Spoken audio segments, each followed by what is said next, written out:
លក់ដូរកុំសម្លឹងឃើញតែលុយភ្ញៀវមួយមុខសម្លឹងមើលទឹកភ្នែករបស់ភ្ញៀវ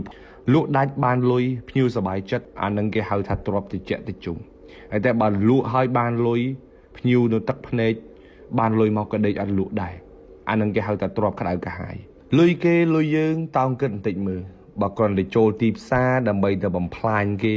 ដើម្បីលក់ផលិតផលមួយអន់ឲ្យគេហើយយើងធ្វើបាននៅលើទឹកភ្នែករបស់គេហើយយើងគិតមើលថាយើងជាមនុស្សអាត្មានិយមប៉ុណ្ណាបើអ្នកមានគំនិតបែបនេះសូមគិតឡើងវិញ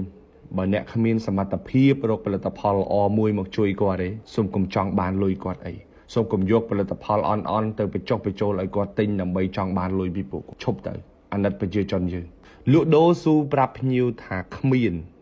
ក៏មិនលក់ផលិតផលខូចគុណភាពឲ្យភ្ញៀវដែររកស៊ីស្មោះត្រង់វាចំណេញតក់តិចតែវារឹងមាំរស់បានយូរទៅណាក៏មានញាតិស្គាល់ទៅណាក៏មានគេទៅសើអានេះហើយជាកម្លាំងចិត្តរបស់អ្នករកស៊ីលក់ដូរទទួលស្គាល់ថាការលក់ដូរស្មោះត្រង់វាចំណេញតិចហើយវាយឺតមែនតើតែទៅចាំថារបរអីក៏ដោយបើសិនជាមានភ្ញៀវអរគុណអ្នកជារៀងរាល់ថ្ងៃទោះបីជាចំណេញតិចតួចក៏សូមកុំបោះបង់មានន័យថាអ្នកមកត្រូវផ្លូវហើយ